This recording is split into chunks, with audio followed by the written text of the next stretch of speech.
السلام علیکم دوستو، کہتے ہیں کہ ایک زمانے میں ایک دانا بزرگ تھا، اور جب وہ بیمار ہونے لگا اور اس کو اپنی موت قریب محسوس ہونے لگی تو اس نے اپنے بیٹے کو بلایا اور اس کو ایک گھڑی دے دی اور کہا کہ یہ گھڑی مجھے آپ کے دادا جی نے دی ہے، جو تقریباً 200 سال پرانی ہے۔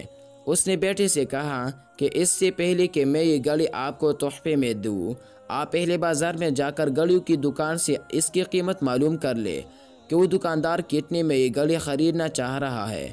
بیٹے نے گھڑی لی اور دکاندار کے پاس گیا اور قیمت معلوم کر کے اپنے والد کے پاس واپس آیا اور بتایا کہ دکاندار اس گھڑی کو 500 روپے میں خریدنے کو تیار ہے، کیونکہ یہ ایک پرانی گھڑی ہے۔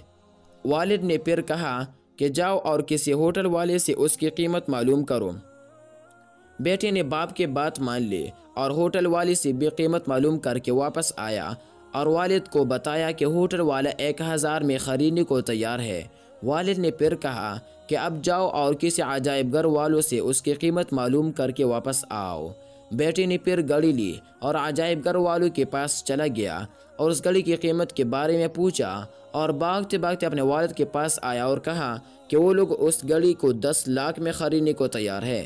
تب والد نے کہا کہ دیکھو بیٹے، میں تمہیں یہ سمجھانے کی کوشش کر رہا تھا کہ صحیح جگہ پر آپ کی قدر و قیمت ہوتی ہے، آپ کو اہمیت اور عزت دی جاتی ہے۔